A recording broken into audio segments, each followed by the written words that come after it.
Samira Hill, the CEO and co-founder of Bookstr. We are here today with Samira Ahmed.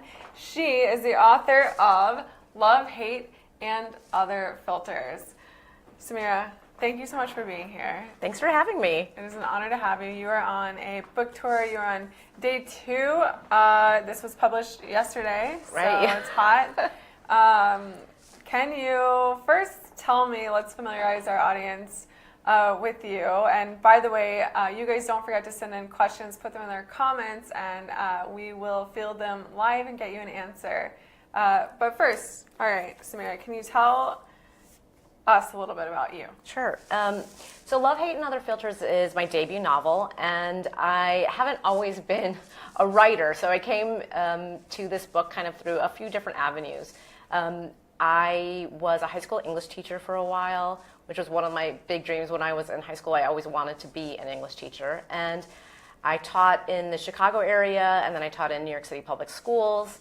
And then I moved into nonprofit work with schools. So I was working at the Campaign for Fiscal Equity, which was a legal advocacy organization that sued the state of New York for inadequately funding public schools. Oh, wow. Which was a really fun job because I got to sue the governor. Yeah. And then I moved on to New Visions for Public Schools, which worked with the Department of Education in New York City to help build new small schools in different neighborhoods throughout New York. And then my love of writing sort of came back, and I decided that I wanted to try to write this novel. So for me, having some of those other dreams and experiences, I think made me a more well-rounded, writer. So Yeah. that's how I came to this book. I love it. I think that you've taken a very poignant topic for today and you've put it into a fiction novel, which is just gorgeous. It's really well written and just like a very easy, like quick read, which I love because I'm on the go a lot. Yeah. Can we talk a little bit about what was the inspiration behind this novel? And maybe first, can you give us a quick synopsis about what the novel is about? Sure. Well, my main character's name is Maya Aziz, and she's this 17-year-old girl, senior in high school, and she's really a girl like all the other girls. I mean, she has dreams, hopes, ambitions. She's got crushes on a couple very swoon-worthy guys. And she has dreams of going to film school, and she has applied to NYU. But the thing is, her parents really don't want that for her. Her parents are kind of more conservative Indian parents, and they have different dreams for her. Maya is also Muslim, and she's growing up as a child of immigrants, so she kind of has that other layer to her experience. And then the book also tells a story of an act of domestic terrorism as it occurs, and that story is told in small intercalary chapters throughout the novel, and we see how that act of domestic terrorism meets Maya's life. And so there's really like a literal and metaphorical explosion in the book, because Maya's hometown then is swept up in this kind of wave of Islamophobia, and we see how hate can really affect an individual, but also a community. Yeah, there's so many layers to this, like so many layers. There's a lot going on with Maya and the things that she's facing, and I think that you really managed to hit those head on. I loved the very beginning of the book. You talk about destiny. Yeah. And actually, I'm going to read it. If you don't, Sure. Can I do that? Sure, please just do. a quick second. You say destiny sucks. Sure, it can be all heart-bursting and undeniable and Bollywood dance numbers and meet me at the Empire State Building, except when someone else tries to decide who I'm going to sleep with for the rest of my life, then destiny is a bloodsucker and not the swoony, sparkly vampire kind. Amazing. Thank you. Amazing.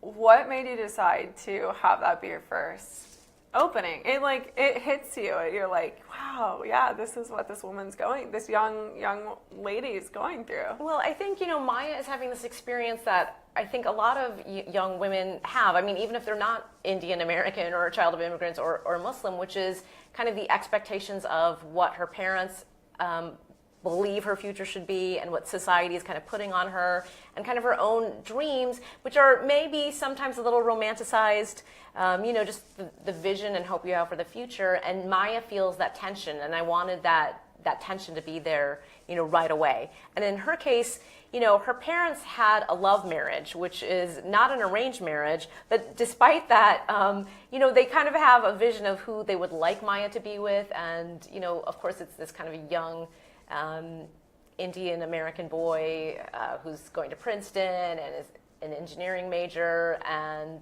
a wonderful guy. But she's like, well, I kind of want to choose what I want to choose. And she's trying to forge a path for herself. And she realizes it's not always so straightforward. Sure. Something on that note, you bring in marriage quite a bit in this book. Why? Like, is that I'm from Texas, so it's accurate in the sense that from the time, I was like Maya's age or even younger, like as a young woman, you're trained, your elders are training you to think in that way. What made you decide to kind of talk about that and kind of combat it in a way with Maya? Well, I talk about marriage and weddings in a few different ways. We start. So Maya hates weddings. Yeah, Maya hates weddings because she's gone through to a lot of Indian weddings growing up, which are really a lot of fun, you guys. If you can go to an Indian wedding, you absolutely should, because the food is fabulous, the music is great, our clothes are amazing. And so, but Maya has this experience from the other side, which is especially as she's kind of gotten into high school and, getting closer to college, where the aunties are out and kind of like, oh, I know, my nephew is this really wonderful kid, and I think you guys it would be great for you guys to meet each other. And she's also dealing with, everyone asking her that question all the time, like, well, what are you going to be when you grow up? Yeah. So she's kind of dealing with this two-pronged thing, which is like, well, she's just starting to be of that age where, she's going into adulthood and, marriage is sort of that question. And it's wrapped up in that, well, what is your future going to be? What do you want to be when you grow up? But I also present, Maya's aunt, who is, middle-aged and this Indian American woman who is not married. Yeah. But who has a life that she loves and is really kind of a mentor to Maya. It's someone that, she's an aunt that Maya looks up to, seeks advice from, and at some point Maya realizes her aunt is a little bit of an iconoclast because she forged her own path too, and marriage wasn't necessarily the path for her. And I guess I just wanted to show that, her parents have a wonderful marriage, and I wanted to show a lot of different avenues about marriage, because I personally am of the mind that it should always be a choice. It should never be something that you feel like you have to do because society is telling you this is a thing that you must do by a certain age, or otherwise, you're like a spinster if you don't get married by the time you're 30 or 35 or something like that.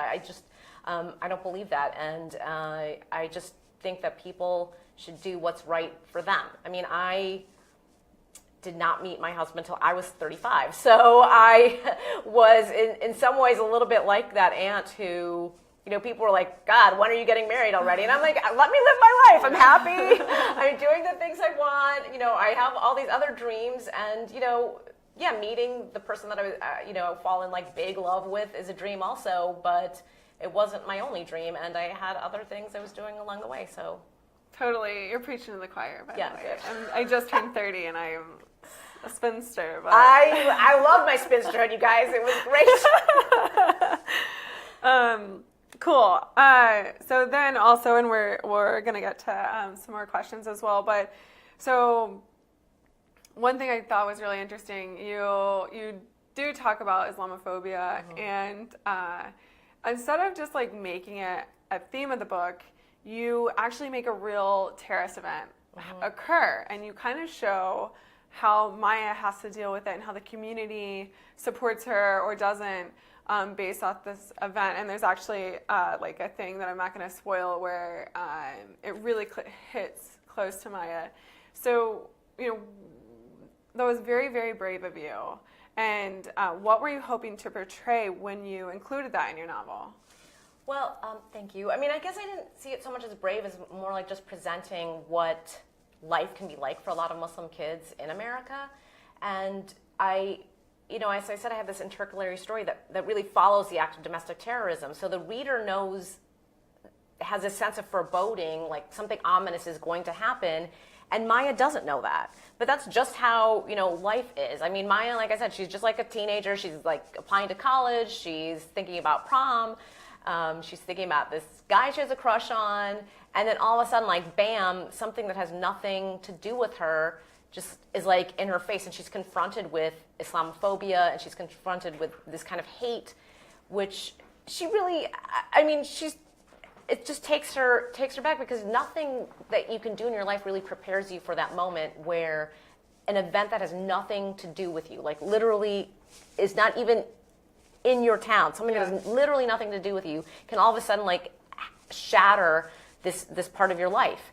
And no one child or adult is really to that. Yeah, in your future. Completely alters your future. Exactly.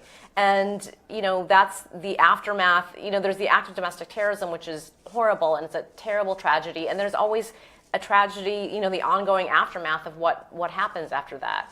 And in this book, I wanted to show both that act, have elements from the terrorist point of view, have elements of the aftermath, and then focus specifically on the aftermath in Maya's life.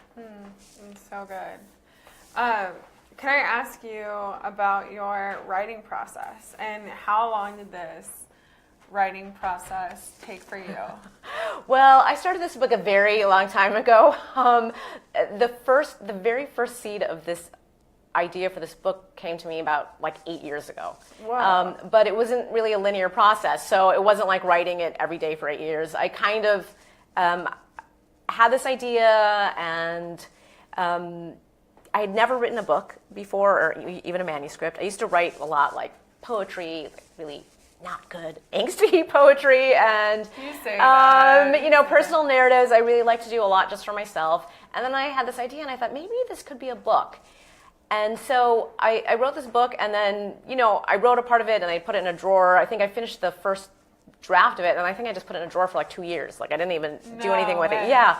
So what year was that? When was that?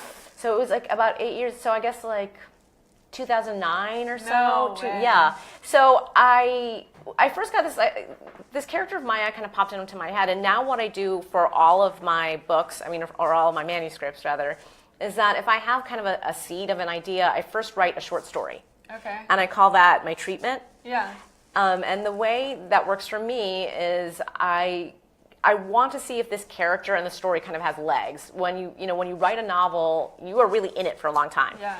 And it's thousands and thousands of words and like tons of hours, and I really want to know if that's the world I want to live in for that time period, and for however long it takes to write that book. And that's why the short story really is helpful to me. And in this case, for this book, a piece of that short story is actually in the book in the very first chapter at the Indian wedding. So sometimes that short story ends up as part of the book. Yeah. Sometimes it doesn't. But it's really kind of the stepping stone for me to get into writing the novel, because I'm not a giant plotter like some of my friends write like 10,000 word outlines for the book.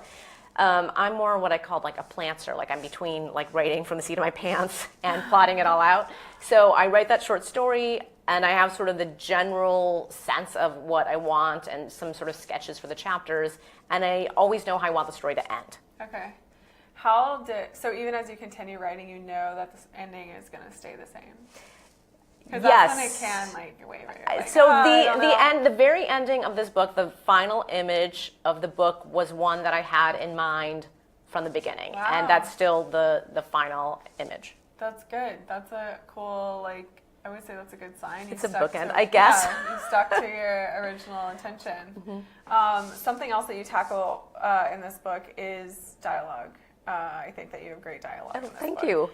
How did you, probably being an English teacher helped with that, I would think. How did you do that?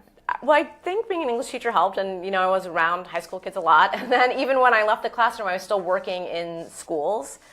And I guess I just, I've read a lot, and I think every writer should be a good reader. Reading widely, I think, is really important. And so I guess I just tried to write the dialogue in a way that rang true for me. Could I hear characters speaking this in my ear? Mm-hmm. And if I can't really hear them speaking it, then to me it feels like maybe it's kind of inauthentic. So, that was part of the writing process, and also the editorial process. And, it's always great to have some of those other readers who can then also call you out on things like, nah, this sounds weird, or like no one talks like that. So I just tried to make it as authentic as possible for me, because if I don't feel that realness to it, then it's not going to feel real on the page. Yeah, it does feel very real. It's very, they'll love it if they haven't read it. Great, I feel you. like our audience will love it. Have you read, just a quick question, The Hate You Give? Yeah, fantastic novel. Yeah. So I read one of the reviews on this book, and it says this book starts where that book ends. Oh, interesting. Yeah.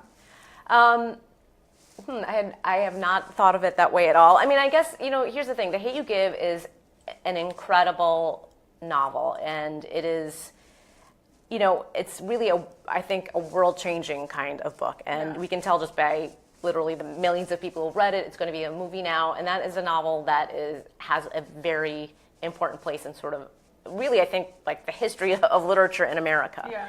And so anytime anyone brings, Angie's book up with mine, it's obviously a huge compliment. But I guess in a sense, they both are kind of an examination of how bigotry can affect both an individual and a community. And I think, we can have there's a lot of stories that can speak to that. Yeah. And in my case, it's about how a Muslim family is affected by that. That's great. All right, you guys, we've got some questions coming in, and continue to send those in, and we'll get you answers. Chris says, what was your initial inspiration to write the book? Well, I said I started this around 8 years ago or so. At that time, I had read it was just a small story, a news story, and it wasn't even in like the giant mainstream media. I think I read it online, and it was about a cab driver who had been attacked by his passenger because the passenger had asked if he was Muslim. And I remember just being really so shocked and gutted by this, but that actually made me remember, or maybe brought more to, it's not a story that I'd forgotten, but something that happened to me when I was just a kid, when I was 7 or 8 years old, and where this adult man looked at me, I was just a little kid, and he pointed his finger at me, and he said, and I was in Chicago, and he said, "Go home, you goddamn fucking Iranian." No. And I remember I was just a kid, so I was really shocked. And I really literally kind of, almost like what I'm having now, I kind of froze for this moment. And, when you're a kid, you're trying to rationalize that experience. I never heard anyone use those kind of words before, especially not directed towards me. You're like, are you talking to someone else? I at first didn't realize, because I'm Indian American, and I was like, why does this guy saying, two things, why is this guy saying I'm Iranian? And secondly, what does he mean home? My home is Batavia, Illinois, and I'm in Chicago. Is that what he means? Yeah. And, then I also realized this kind of statement or this idea came into my mind when I was this little kid, and that was that racists are really bad at geography. And I know this is just, it stayed with me, that's what, when I was 8 years old, that was what was in my mind, and that's what helped me understand that situation. This is the reason that guy is saying this, because he's really bad at geography. Obviously he was doing it out of hatred. Yeah. But I think so many kids kind of have that experience of, being othered, and I just wanted to sort of capture that moment where something in your life or your world is just shattered by something that had literally nothing to do with you. And that was kind of Maya's experience. And reading that story about that cab driver kind of brought back that experience that I had when I was a kid. It's unbelievable. I'm sorry that happened. Well, I'm sorry that it happens still to kids today, or to adults in any way. In America, America is a very diverse country, and so there is no other. There's only us. And I really think it's so important for people to understand that, and for kids who are feeling like they're othered to know that they're not another. They are us. Yeah. This is they America. Make us up. Yeah, exactly. And I just think, how hard it is for a kid to have to experience that. And I just hope my book, for some kids who are reading it, will give them a little sense of feeling like they're known, and I see them, and a lot of us see you, and they are enough. They, Yeah, this is their home just as much as anyone else's. Right. Oh my God. That's just like so heartbreaking. Travis says, how much personal experience should you or do you put into fiction? Well, I don't know about the should you. I guess that's up to each individual writer. Yeah, I mean, I think you end up doing it regardless. I mean, I think I think every author writes, from the core of who they are. And, in this case, a lot of people are asking me, is Maya a lot like you? How autobiographical is it? And, I keep saying, well, Maya is her own person. She's not me. Do some of the experiences that, or are some of the feelings that Maya has and the experiences that are shown on the page reflections of some of my experiences? I mean, yes, they are, like just that incident I talked about with, my first, dealing with Islamophobia, and when Maya has these thoughts after that act of domestic terrorism. I mean, those are things that are obviously familiar to me. I'm obviously also an Indian American, Muslim, and a child of immigrants. But, each story is unique, and I created Maya as a unique character. And she has a very distinctive voice, so I would say that you've done really well in that sense. Well, thanks. Yeah, yes. She's 17 years old, and I am not.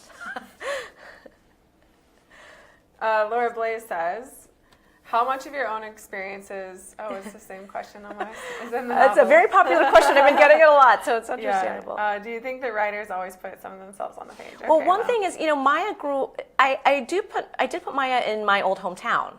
Oh, okay. So Batavia, Illinois is a town that I grew up in, and that's where Maya is growing up, and it's a fictionalized version of Batavia. Okay. But part of the reason I wanted to set it there is Batavia is this small suburb of Chicago. It's a mostly white town. We were the first Indian American Muslim family to move into my town.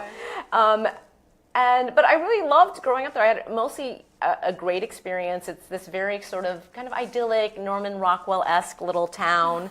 Kind of scary. Well, I guess I just wanted to show, just like Maya finds a support system and allies and friends in that town, I did too. And no town is perfect. You all have, all towns have people who are capable of hatred and bigotry. But I wanted to show what happens in this kind of, this small town America when, an act that's far away from them still affects their lives. Mm-hmm. So that's why I said it there.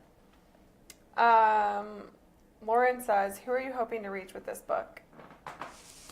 Well, I talk a lot about how I want this book to be both, a mirror and a window. And, for some kids, some of the kids that I talked about earlier, the ones who feel like they've been othered or who feel like they're somehow, or made to feel like they're outliers, I hope they can come to this book and see a little bit of their own experience reflected in the novel. And, they don't have to just be Indian American or Muslim. It can really be, any kid who has had that feeling of like being cast out or who has had, hatred directed at them. And I hope they can find a little entryway into this book. But also for people who, maybe haven't, for people who maybe never met a Muslim or never met an Indian American or who are growing up in that small town. I hope they can also see that, Maya is a teenager just like they are. She has those same experiences and the same feelings. And, I hope they can build a sense of empathy and realize, that idea that I said before, there is no other, there's only us. Beautiful. G.A. Taylor says, Samira, did the story turn out the way you expected, or did you take any detours along the way? That's a good question. Well, I think that every author, the first draft is never the final draft. If it is, I have never met who that author is, and they're like the golden child. But, this book started out actually much longer, and I, worked on revising it and cut it down a lot myself. So there are many, many scenes that didn't make it into this book. And Maya wants to be a film major, and she has this very filmic imagination. And I had a lot of different scenes of like movie parts in there and like things that she loves. And, I had more scenes in this coffee shop. I had more scenes in this bookstore. And then, part of the editorial process, and one of the reasons I love working with my editor, Daniel Earnhaft, is that it's really a dialogue. And you learn that, you want every part of the novel to serve the plot and the arc of the character. And I think in working with him, I realized, well, I really love some of those other parts, but, they're extras. They don't necessarily need to be there. Yeah. Good advice. Okay, Emer says, how do you hope your novel will positively affect the lives of young adults? Well, I guess it speaks to a little bit about what I spoke to earlier, which is, I have this author note in the beginning, or in the end rather, where I talk about how I wrote this book out of hope, and I really, lean into that idea of hope in this book and in my writing and really in my life, because I think, we're confronted right now with very overt hatred in our country, stuff that's being tweeted out by people in, unfortunately, high places every day.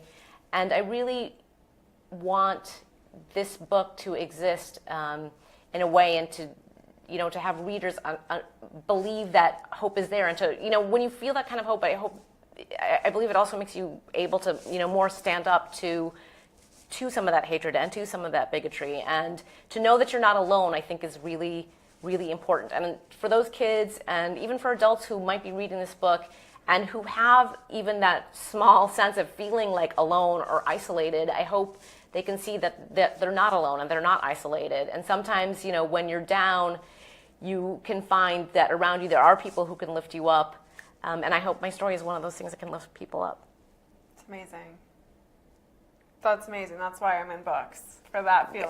Right? I know. I think we, storytelling is it's such an important part of just being a human being. And this is why humans have been telling stories to each other, literally since language. Yeah. It's a way that we can relate to each other, and it creates this kind of human interrelatedness that is in some ways so subtle. Like, you can read a story about this 17-year-old Muslim American girl and be completely different than her and be living in a totally different place and yet feel a connection. And I think that connection is so important. Totally. You have nailed it.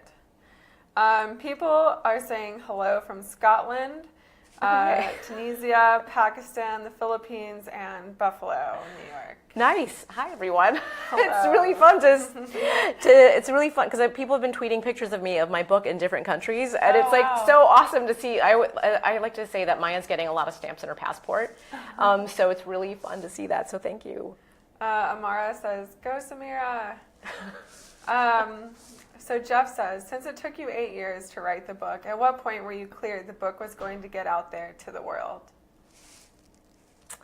Probably when my editor said we're going to, we would like to purchase the book. I think you're never sure. I mean, so I worked on the book, and like I said, I put it away for a year or two, and then I would tinker with it a little bit, and then put it away. And then I guess maybe 3 years ago, I kind of got more serious, and I thought, I think I'm going to really just kind of bet on myself right now. I'm going to take a chance because I think this story is good, and I think it's a story I want to share with other people. And so then I really started trying to figure out, well, I really need to make this the best I can possibly make it. So I really worked hard on that, but then I also started researching like what publishing is and how it works, and how you find an agent, and like how you write a query letter, and So is that how you did it? You wrote the query letter, you did the whole... Exactly. I mean, I actually found my agent and I connected on Twitter.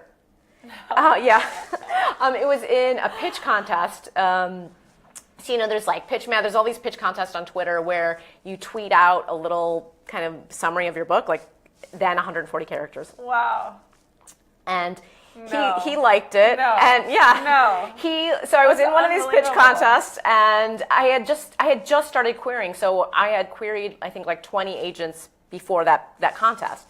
So I think my pitch was something like, 17-year-old wants to like kiss boys and make movies, and her Indian Muslim parents forbid both. When an act of domestic terrorism occurs, will it change her life forever? Or something like that. So I made like a little pitch, and Eric Smith, my agent, liked it. And Eric, shout out to Eric. He's like the best. He's like the best, right? So and it was really awesome. cute because he liked it, then he tweeted at it, and he said, "I broke my mouse liking this tweet." And so then I sent him, the formal query letter and the first 50 pages, and then he emailed me like a day or two later and said, "Send me the whole manuscript. I'm really into it." So I sent him the manuscript. I think that was maybe over a weekend or something, and like 2 days later, he says, "I want to talk to you on the phone." So then he called and offered representation. It's amazing. Yeah, it's a little bit of a fairy tale story.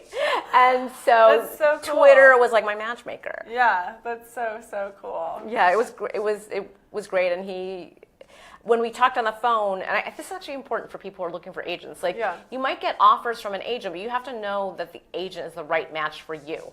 And I knew Eric was the right match for me because when we talked on the phone, we talked a little bit about how he envisioned the book. Like, you always work with your agent on doing some edits before it's really, camera ready to send out to editors. And he had a couple thoughts, and he said, well, what do you think about this? And I liked them. And I thought, yeah, I think this makes sense for me. This works. And then of course I reached out to the other agents, and I got like another offer or two, and had to kind of weigh that and decide. But in my gut, I was like, Eric is the guy. So wow, were you so surprised at the reaction from the agents? Eric moved very fast, so I was like, wow, because I was like, oh my gosh, it's going to take like 6 weeks for him to read the full, and then like 2 days later, he called and was like, yeah, I'd love to represent this book. I love it, and so I was a little flabbergasted, like, oh, I didn't realize that this was what the call was going to be, and it was still pretty early in the process for me, so I felt like so lucky that we made that connection. On Twitter, go Twitter. Amazing, go Twitter, go, yes.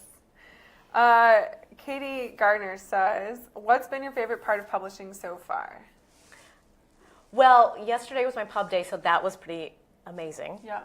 So seeing my book on the shelves, because it's really, when your book makes it to the shelf, it just represents like this giant journey that you've taken. Like, when you've written your... And you're selling out of shelves. Maybe. She is. I know that she is. When you've taken that, when you've done the draft yourself, and before it's like sort of out to your agent, whatever, you're sitting with this, and that's really, in a way, that's really the start of your journey. Like, you've written that book, and then you find an agent, and then the agent tries to match you with an editor, and then you work with your editor and the fabulous team at Soho Teen, who has been amazing, and then all of a sudden it's this book, and this book is really, it's like it takes a village to create a book, which is, it's totally true. The author writes it, but without this amazing team behind me, it would never be this book. Yeah. So, yesterday was really kind of the culmination of, literally hundreds and hundreds of hours of work, of not just my work, but of the work of like everyone at Soho Teen who has put so much into this, and of my agent, Eric Smith. And so it really just was, it was just an amazing moment to see my book on a shelf. And now I get to be in New York City, which is where I first started writing this book. And it's an amazing feeling. It's amazing. It's very cool.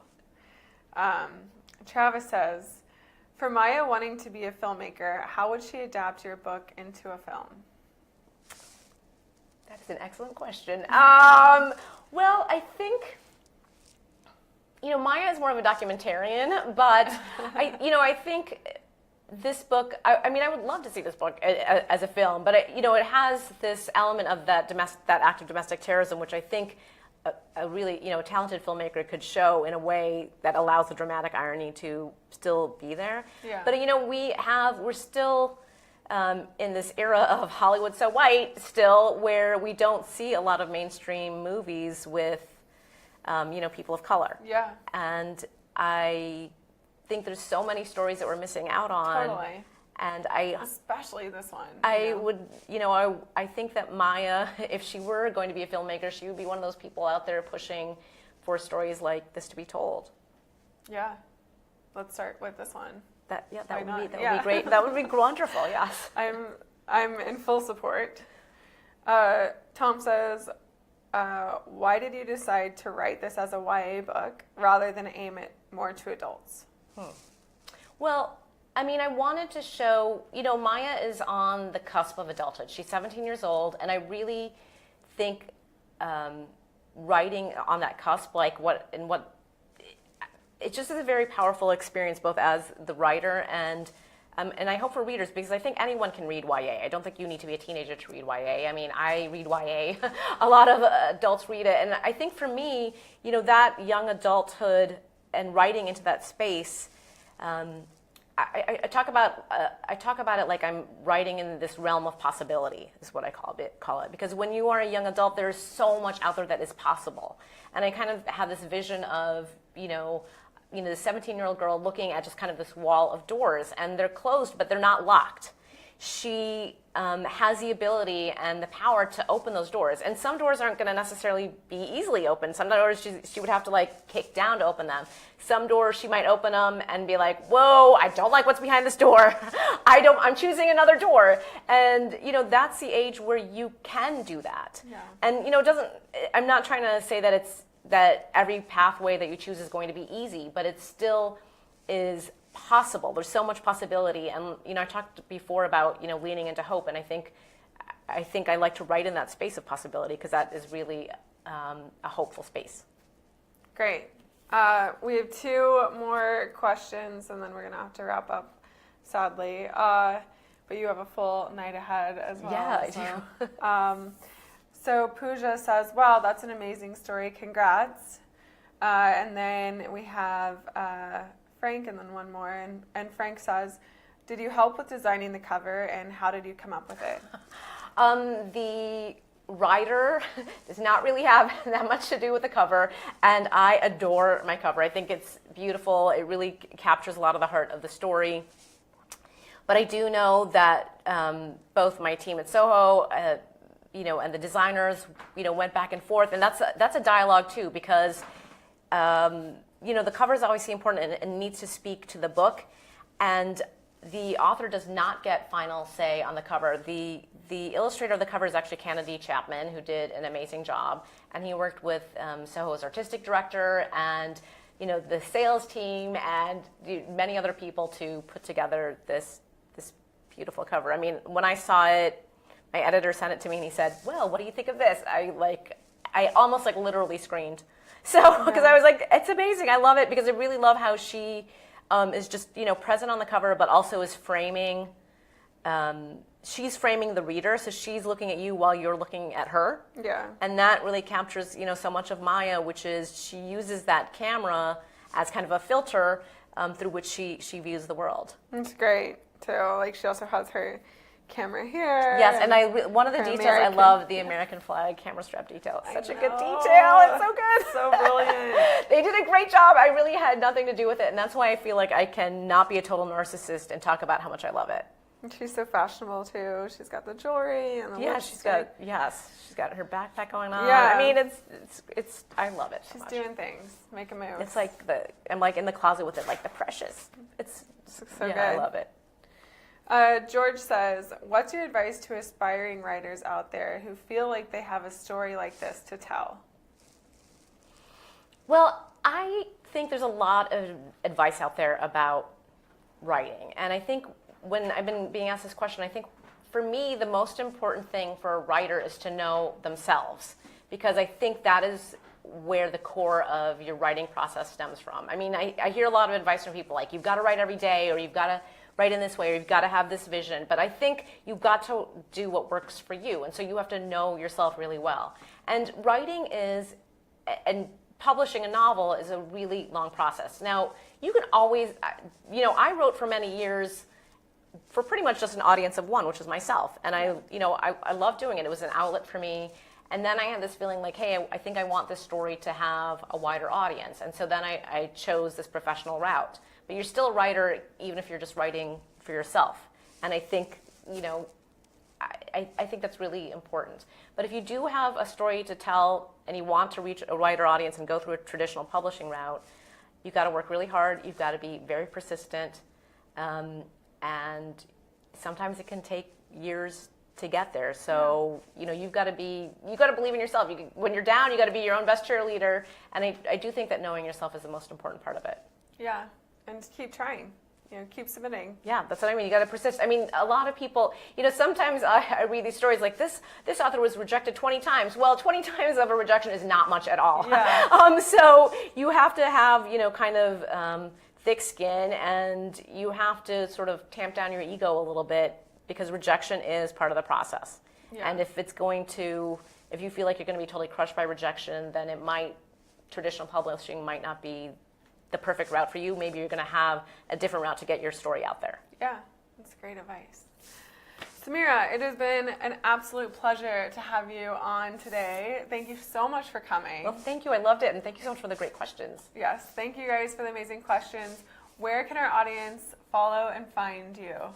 Well, if you are in New York City tonight, you can meet me at Books of Wonder at 6 p.m. But otherwise, you can find me on my website, www.samiraahmed.com, and find me on Twitter at SAM_IAYE_am, AHM, and that's also my Instagram handle. Cute. I love that. Sam I am. Awesome. And you guys, her book is out now, so hopefully you can get it while there's still a copy available in the physical bookstore. If not, you guys can order it digitally. So thank you again. Thank you. Yeah, thank you guys for watching. Thanks, everyone.